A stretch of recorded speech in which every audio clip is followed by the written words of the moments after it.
কারাগারে মারধরের শিকার সাবেক এমপি এনামুল। চিন্তা করেন অবস্থা। এই এনামুল রাজশাহীর এমপি। এরা চরম লুটেরা, দুর্নীতিবাজ এবং মাফিয়া। এরা তাদের ক্ষমতা দেখিয়েছে যখন তারা এমপি বাহাদুর ছিল গত 15 বছরে।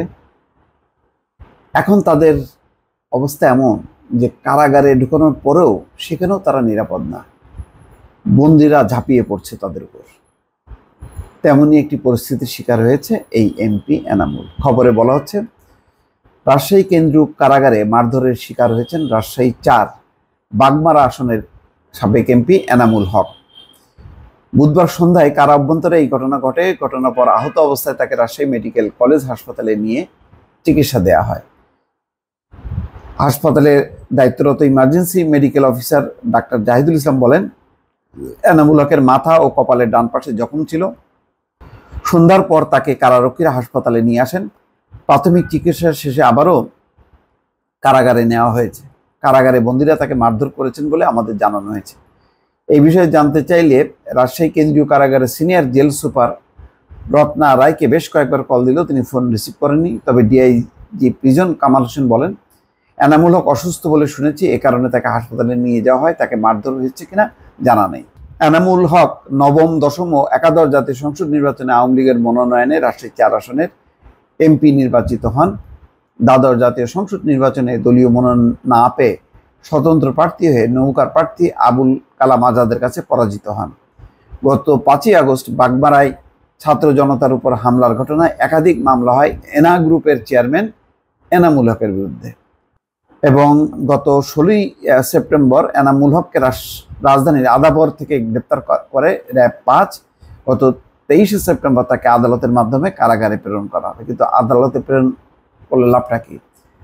লাভ হচ্ছে এই কারাগারেও তার ভেতরেও তাদেরকে নিরাপত্তা দিয়ে রাখতে হচ্ছে। এবং শুধু এনামুল না, এনামুলের মতন আওয়ামী লীগের যারা, তারা কারাগারের ভেতরেও আসলে নিরাপদ না। এই কারাবন্দীদের কিল, চর, থাপ্পড় তাদের এখন অবধারিত হয়ে উঠেছে। এরা কারাগারের ভেতরে বাইরে কোথাও নিরাপদ না।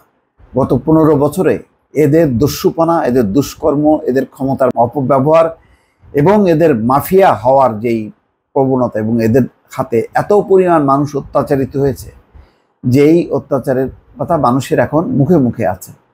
এবং এই কারণে ওই আওয়ামী লীগের কোনো এমপি, মন্ত্রী তাদেরকে দেখলেই ওই কারাগারের ভেতরে ঢুকালেও কারাবন্দীরা তারা ঝাঁপিয়ে পড়ছে। এদেরকে রক্ষা করাটা এখন মহা মুশকিল। একটা গণ অভ্যুত্থানের পর যে এই মানুষগুলো আসলে সাধারণের কাছে গণশত্রুতে পরিণত হয়েছে।